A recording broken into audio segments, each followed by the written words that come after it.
back to Behind the Caution Tape. I'm your host, CrashLit. There's a lot going on with USC athletics right now, and definitely still, even with teams winding down, there's still a lot of news coming up. So I'm going to bring it all to you right here, right now. So before we get into sports that are happening, let's get some news down with football. So USC has released the kickoff times for 4 more games this year. Obviously, the Notre Dame game was set 4:30 on NBC for October 18th, but 4 more games have been released. So USC's season opener against Missouri State will be on at 4:30 on the Big Ten Network on August 30th.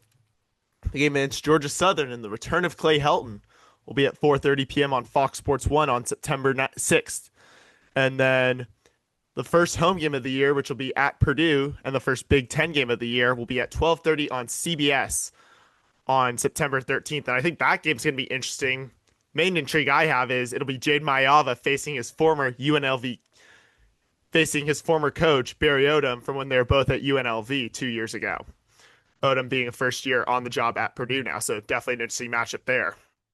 And the other game that has been confirmed will be a Friday night game, which will be 6 p.m. on Fox on November 7th, against Northwestern, which will be the Parents' Weekend game, and definitely it'll be interesting weekend for sure, especially now that it's a Friday game and it's in November, which, okay, guess that's how it's going.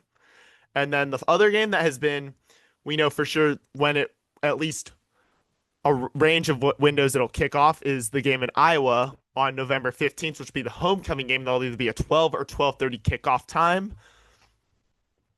However, the TV network is still to be determined. So those are all the games that have been out, and more will be released as the schedule unfolds. And some other news in football is congrats to Mari Ramsey and Eric Gentry being named to the 2025 Lott Impact Trophy watch list. So it's comprised of 16 defensive linemen, 13 linebackers, and 13 defensive backs. So definitely it's the only major college football trophy award that considers character. So definitely big award for both of them, and just really it's presented annually to the Defensive Impact Player of the Year, who's had the impact both on and off the field. So congrats to both Gentry and Ramsey on making the preseason watch list. And before we move off of football, congrats to 3 guys for USC's football congrats to. So yeah, 3 big names here. Congrats to Taylor Mays, Mark Carrier, and Jeff Bregel on being nominated to the NFL Network, to the NFF Network 2026 College Football Hall of Fame ballot. So best luck to all 3 of them on it, and hopefully they get it. So that's all the news for football, but now some news for both teams with basketball, with Earl Boykins joining USC's men's basketball staff. So he is the final addition to replace Quincy Pondexter, who departed for Washington. And they've coached together in Arkansas. And then Musselman also coached Boykins when he was an assistant coach for the Orlando Magic and head coach for the Golden State Warriors. So definitely an exciting. So I think it's going to be a great addition to the staff. I'm really excited to see Musselman work with someone he's both coached as a player and worked alongside as a fellow coach. On the women's side, USC has announced its opening game of the season, so another big matchup. And it just really shows that the aggressive scheduling that Lindsay Gottlieb has been arranging for USC. So USC and NC State will face off at the 2025 Alley tip-off, which will be at the Spectrum Center in Charlotte. So it's going to be a great matchup between the 2 teams, with USC and NC State, 2 of the best programs in the country. So I think it's going to be a great matchup for USC to kick off the season. And it'll be on November 9th. So that'll be a really great way for the women's basketball team to kick off the season. Just shows Lindsay Gottlieb is not afraid to schedule aggressive matchups. And I mean, you already look at the non-conference schedule this year as it's coming along. You got UConn at home and the return of Kaylee Heckel. You have Notre Dame on the road.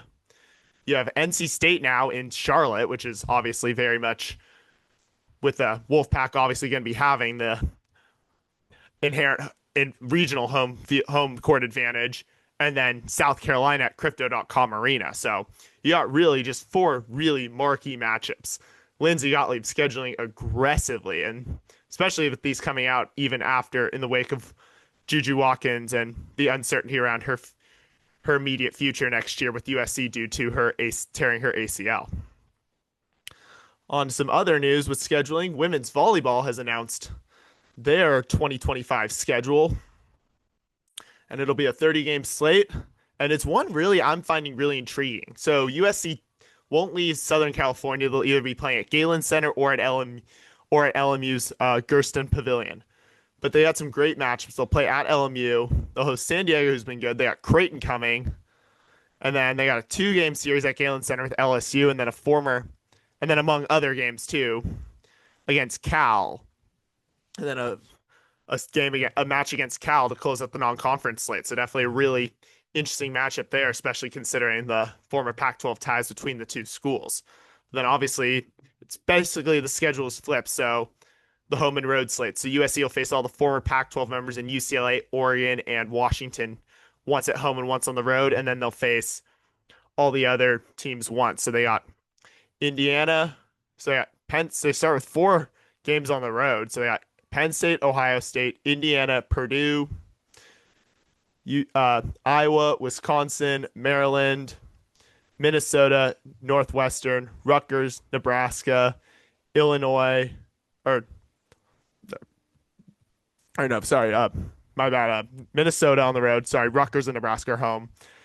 Michigan and Michigan State. And for the home slate of just home onlys are actually Indiana and Purdue are at Galen. So I'll start over there. So Penn State, Ohio State, Iowa, Wisconsin, Minnesota, Michigan, Michigan State, and then the home ones, sorry again for getting that wrong, are Indiana, Purdue, home onlys, by the way. So Indiana, Purdue, Maryland, Northwestern, Rutgers, Nebraska, and Illinois. So a lot of great opponents coming, especially Nebraska coming. It's gonna be a great matchup. And I think there's just a lot of great matchups. And you just saw how good the talent is in the Big Ten. So I think it's gonna be another great year. And just I really am excited to see what USC does in Brad Keller's 6th year as the head coach of USC. And then men's volleyball, meanwhile, had some exciting news in that Wesley Smith was selected to the USA Volleyball U23 roster. So one of 21 athletes selected to play at the NORCECA U23 Pan American Cup from July 27th through August 4th in Guatemala City. So really excited for him to get that opportunity. Meanwhile, women's golf has had a few All-Americans names with Jasmine Koo and Catherine Park being named WGCA All-Americans, and with Koo being named to the first team and Park being named to the second team. And then Koo was also named to the WGCA all freshman team. So 2 big accomplishments for her. Women's water polo, meanwhile, has had 4 players selected for All-Americans, with Tilly Kearns and Emily Osmus earning ACWPC All-America first team, Rachel Gazaniga earning All-America third team, and Ava Stryker earning an honorable mention. Meanwhile, for men's tennis, recent graduate Peter Mock was just named to the ATP Next Gen Accelerator program, and he earned after being a top 20 ranked player for this past season. So congrats to Peter Mock. So, and then now on to sports that are still left, which are just track and field and baseball. We'll start with track and field. So USC in total got 17 berths into the NCAA's, while the women got 12 berths for different events. And this was after a performance at the NCAA West Regional in College Station from May 28th through the 31st over the weekend. And then the athletes who will be heading up to Eugene from June 11th to 14th for the Outdoor Track and Field Championships. For the men, It'll be Jake Andrews for the 4x400, Taylor Banks for the 100 meter and 4x400, Johnny Brackens Jr. for the 110 meter hurdles, 400 meter hurdles, and 4x400, Raquel Broderick for the discus throw, Elias Gerald for high jump, Jaron Holmes for the triple jump, William Jones for 400 meter and 4x400, Garrett Kalund for 200 meter, Eddie Enkentia for 100 meter, 200 meter, and 4x100, JC Stevenson for long jump and 100 meter, Max Thomas for 100 meter, 200 meter, 4x100, and 4x400, and Travis Williams for the 100 meter and 4x100. Then on the women's side, the women who will be going are Jasani Carter for 100 meter, 200 meter, 4x100, and 4x400, Takia Sensi for 4x400, Dejaz DeFran for 100 meter, 200 meter, and 4x100, Ashley Erasmus for shot put, Yemi John for 400 meter and 4x400, Samira Moody for 100 meter, 200 meter, and 4x100, Brianna Selby for 100 meter, and Madison White for 200 meter, 4x100, and 4x400. So best luck to all of them in next weekend when they head out to Eugene for the final event of the year. And then baseball, meanwhile, our final team, the other team still competing, is so far 2-1 in the Corvallis Regional. They started out by beating second 2 seed and number 22 ranked TCU 13-1 on Friday, with a dominant performance from Caden Aoki, who had 8 innings pitched, gave up 4 hits, 1 run, no walks, and 6 strikeouts. And USC's bats just went off all the way around to every hitter, started collecting a hit against the Horned Frogs, and USC just dominated from start to finish. It was just one of the best performances, just completely killed them, and it was really fun to watch.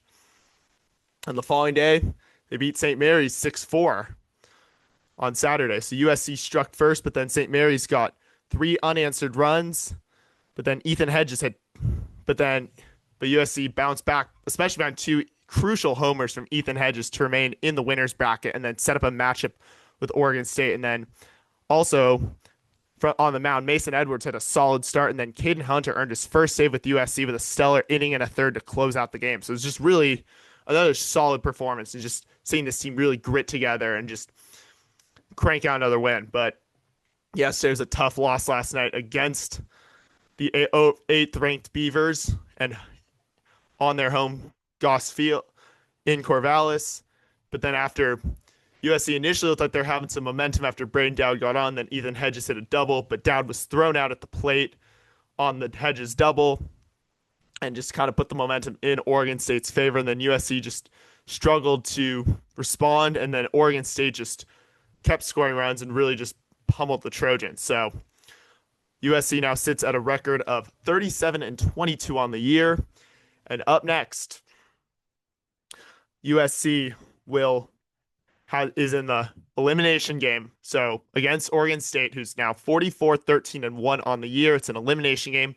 Starts in 50 minutes, so at 3 p.m. on ESPNU. Keep in mind, this is the time as when I'm recording it. Hopefully it's out pretty quick after this, so less than an hour. And then they'll face Florida State. And then if whoever wins will face Florida State. If Oregon State wins, Florida State comes to Corvallis due to FSU being the 9 seed, so Oregon State would get to host. But if USC wins, they go all the way out to Tallahassee to take on the Seminoles. So USC needs to just really come together and just put yesterday behind them and just come out and just really face the Beavers competitively, because it's going to take everything to beat the number 8 seed in the country. But yeah, I am very confident in this team. They're playing good baseball right now. I'm really excited for this game. About to go to head downstairs and watch it and get ready to watch as soon as I am done doing this podcast. So again, no games this week, especially since I was out of town and didn't go to Corvallis. So I remain at 99-37 on the season, 310-117 all time. But I am most likely planning on going to Tallahassee if USC beats Oregon State today and going to cheer on the Trojans against FSU. So I think that'd be really fun. I think probably I'm going to stick with this team the rest of the way if they keep winning. So that's going to do it for us here on Behind the Caution Tape. We'll definitely, like I said, keep doing episodes as long as their team's still competing. I'll keep doing Monday rundowns. I am also doing some more guest interviews. So I've been reaching out to athletes and working on just getting those set up. But I'll definitely keep you all informed on all that as it comes around. Thank you again for tuning in. Thank you for all your support, for subscribing, for liking, commenting, everything. It means the world to me. Please follow me at CrashLit on all platforms. Check out my website, crashlit.com. I'll see y'all next week, and fight on.